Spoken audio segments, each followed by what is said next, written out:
მოგესალმებით მეგობრებო, თქვენთან არის არხი Microsoft Hands. ვიცი გჭირდებათ action video, მე ძალიან მინდა, მაგრამ ჯერჯერობით ვერ ვახერხებ. აი დღესაც რაღაც პატარა დროის მონაკვეთი ვნახე და მინდა გავაზიარო ინფორმაცია, რომელიც შევაგროვე, რომელზეც ხშირად მეკითხება ხალხი. მაგალითად ალექს მე ვიყავი იმ და იმ ტბაზე, ვიჭერდი ამაზე, მაგრამ ვერაფერი ვერ დავიჭირე. რაშია საქმე? არის ძირითადი რაღაც ფაქტორები, რომელიც ძალიან მოქმედებს თევზაობაზე. და დღეს მინდა ამაზე დაგელაპარაკოთ. იმედი მაქვს, ცოტა იქნება მაინც საინტერესო და სასარგებლო თქვენთვის. დავიწყოთ. პირველ რიგში წყლის დონე. ამ პრობლემით ხშირად მაქვს კონტაქტი მტკვარზე. მაგალითად, თუ წყლის დონე ხშირად ვარდება ან იწევა, თავისთავად თევზი ტოვებს იმ ადგილს, სადაც ბინადრობს. კიდე ეგეთი მომენტი, როცა წყალი ძალიან იმატებს, ან იკლებს, თევზი ძირითადად არ იკვებება ამ მომენტში. მიდის ადგილიდან და არ იკვებება. ეძებს წყნარ ადგილებს, სადაც თავს იგზნობს უკეთ. მაგრამ თუ წყლის დონე მაგალითად აიწია და დგას 1-2 დღე, თევზი ისევ და ისევ იქ ბრუნდება და უფრო დიდი შანსი გექნებათ, რომ დაიჭიროთ რამე საინტერესო. მე მაგალითად ეგ როგორც ყოველთვის არაფერს არ ვიგონებ, გეუბნებით ჩემი გამოცდილებით. გადავიდეთ შემდეგ თემაზე, რომელიც სხვათა შორის არის ძალიან აქტუალური ჩვენ დროს. არც ერთ ტბას არ დავასახლებ, უბრალოდ გეტყვით და თქვენ თვითონ მიხვდებით. მოხვედი ტბაზე, გადაიხადე ფული. საკვები თევზისთვის გაქვს, მაგარი სატყო არა გაქვს. კაი ადგილი, კაი ამინდი, კაი ქარი. რა ვიცი რა, 3 ანკეს ჩააგდე, მაგრამ კაჩხალის გარდა არაფერი არ მაქვს. თავისთავად, ზოგ კომერციულ ადგილებში, ტბებზე ან რაღაც დინარის მონაკვეთებზე უბრალოდ თევზს იქ აჭმევენ, სადაც ანკესით უბრალოდ ვერ მიჩნდება ადამიანი, ფიზიკურად. ან უბრალოდ აჭმევენ და თევზს არ ჭირდება თქვენი არც სიმინდი, არც კოპტონი. ამიტომ ეგ ძალიან აქტუალური თემაა ჩვენ დროს. შემდეგი მომენტი და ძალიან საშინელი მომენტი წყლის დაბინძურება და საერთოდ გარემოს დაბინძურება. ეგ არის საშინელი ფაქტორი, რომელიც მოქმედებს არა მარტო რა თქმა უნდა კლეოზე, თევზის აქტიურობაზე, მოქმედებს იმაზე, რომ თუ წყალი ბინძურდება, თევზს თუ აქვს იმის შანსი, რომ იქიდან წავიდეს, თევზი მიდის და აღარ ბრუნდება. თავისთავად თუ არ აქვს სხვა გზა, თევზი უბრალოდ იხოცება. ამიტომ მეგობრებო, ეგ საშინელებაა ჩვენ დროს. ხშირად ხედავ მაგას. მაგალითად საშინელი სიტუაცია იყო საპატრიარქო ტბებზე, არაერთი ვიდეო დაიდო, აქეთ-იქით, მაგრამ როგორც ყოველთვის რეაქცია იყო 0. კი რაღაც გაკეთდა, მაგრამ როცა უკვე მთელი თევზი დაიხოც. ამიტომ მეგობრებო, თუ რაღაცას ხედავ და რაღაც ნიტო არის, ეგრევე ვურეკავთ და ჩვენ თუ არ გავაკეთეთ რაღაც ნაბიჯი არ გადავდგით, რაღაც ვიღაცებს არ შეუშალეთ, არავინ ამას არ იზავს. ამიტომ კიდევ მინდა დავამატო ის, რომ ეგ არის ერთ-ერთი ფაქტორი თუ თევზი არ მოდის. ეგ თავისთავად. შემდეგი მომენტი, რომელზეც ხშირად შემოდის კითხვა და რომელსაც მეც არა იშვიათად ხედავ თვითონ. დაიჭირე თევზი. მაგარია, მაგრამ რაღაც ნიტო არის. ან რაღაც სხვა ფერია, ან რაღაც კოპლებია, ვითომ დარწმუნულია, სჯობია გადააგდე რა, არ წაიღო სახში.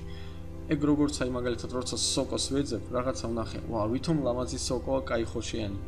თუ არ ვიცი რა სოკოა, მე არაზოს არ ავიღებ. არ გინდა რა, რად გინდა გარისკვა. იგივე თემა არის თევზაობის დროს. მაგალითად ხშირად ხალხი მეკითხება, რაზე თევზი ხშირად დგას სულ ზემოთ. არის კიდე ის მომენტი, რომ ჰაერი არ ყოფს, თუ ძალიან ცხელა, მაგრამ თუ ძალიან ცხელა მეგობრებო, დაიმახსოვრეთ, რომ თევზი მიდის სიღრმეში, სადაც უფრო ცივი წყალია. და თევზი თუ ქვევით ვერ ჩადის, ეგ იმის ფაქტორია, რომ თევზში არის ძალიან ბევრი მატლი, ანუ სალიტროს ეძახიან. ამიტომ მეგობრებო, გაითვალისწინეთ ეგ ფაქტორი, რომ თევზი თუ დაიჭირეთ და რაღაცა თუ არ მოგწონს, სჯობია გავუშვით და არ წაიღოთ სახში. ეგ იქნება ჩემი რჩევანი. იყავით ფრთხილად და ყურადღებით ანუ თუ რაღაც დაიჭირეთ, არ მოგეწონთ ვიმეორებ, გაუშვით უკან, დააბრუნეთ ტბაში, ამ მდინარეში.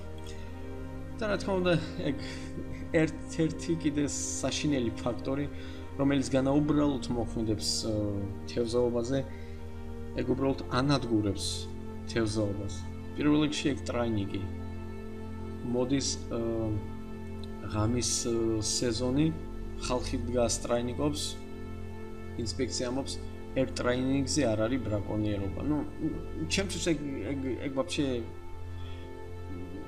გაუგებარი თემა, რას ქვია არ არის ბრაკონიერობა. მერე წყალს რო ადუღებენ, ბადეებს რო ყრიან, ნუ ეგ არის ჩვენთან ისე განვითარებული, როგორც რავი, აი უკეთ არის განვითარებული ვიდრე რაღაც მუნიციპალიტეტის ნაწილი. ამიტომ მეგობრებო, თუ ნახეთ თევზი, თუ ნახეთ ბადე, ამოიღეთ, გადახიეთ, დაწვით. თუ ნახეთ ვიღაც როგორ დავარქვა, ნუ თქვენ თვითონ იცით, ეგრევე დარეკეთ და შეატყობინეთ გედეის რო აქ და აქ აიგეთი ბლა ბლა ბლა მუშაობენ. და ეგება რამე სიზავენ. ამიტომ მეგობრებო, გეტყვით რომ თუ მაგალითად თევზაობთ, მაგალითად იმაზე ხავზე, ხო? და ცენტრალურ დინებაში უშვებთ ტიუტივას. იმ ადგილას თუ გაიარეს დენით, ან ზემოთ თუ დგას ბადე, ვაფშე არ ღირს ჩაგდება, იმიტომ რომ თუ დენი გაიარეს, იქ 2-3 დღე თევზი საერთოდ არ მოვა. თუ ბადეებია ჩაყრელი, ჯერ ნერვებს გაიგუჭებთ, იმიტომ რომ სუზაცებები იქნება, მეორე რიგში თევზი შეიძლება უბრალოდ იქიდან წავიდეს, იმიტომ რომ ეხლა თევზის ეგეთი დებილი არ არის. ამიტომ ეგ არის ერთ-ერთი საშინელი ფაქტორი ჩვენ დროს. და ბოლოს მინდა გითხრათ, რომ ჩვენი გამოცდილება არის ძალიან მნიშვნელოვანი ფაქტორი, იმიტომ რომ ვერსად ვერ იყიდით მაგას, მარტო შეაგროვებთ იმით, რომ ხშირი არ თევზაობაზე რაღაც წაიკითხოთ, მაგრამ პრაქტიკა არის პრაქტიკა, ვერაფერს ვერ შეიძლება. რა თქმა უნდა, განწყობა რა განწყობით მიდიხარ თევზაობაზე, რა მუღამით ესე ვთქვათ, კიდე თუ არა დაიჭიროთ, თუ არ გეზარებათ, რა თქმა უნდა, რაღაცა შედეგი მაინც იქნება. და როგორც ყოველთვის მაინც თევზაობა რჩება, როგორც იღვლიანი დარტყმა შეიძლება აი ყველაფერი რიგზე იყოს, მაგრამ ვერ დაიჭიროთ, მაგრამ შეიძლება უბრალოდ ჩააგდოთ რაღაც აი პატარა მატლზე და საზანი დაჯდეს. ეგეთიც ხდებოდა ჩემ ცხოვრებაში. ამიტომ მეგობრებო, მე გისურვებთ წარმატებებს. იმედია ჩვენთან ყველაფერი გამოსწორდება. ამისთვის ჩვენს უნდა რაღაცა გავაკეთოთ, ესე არ ვიყოთ. და მინდა გითხრათ, რომ მადლობა თქვენი აქტიურობისთვის, იყავით უფრო აქტიური, მომწერეთ კომენტარები, დააჭირეთ ღილას like, subscribe და მე კიდევ ვეცდები ახლა მომავალში უფრო და საინტერესო ვიდეო დავდოთ თქვენთვის. ახალ შეხვედრამდე თევზაობაზე და კარგად იყავით მეგობრებო, კარგად.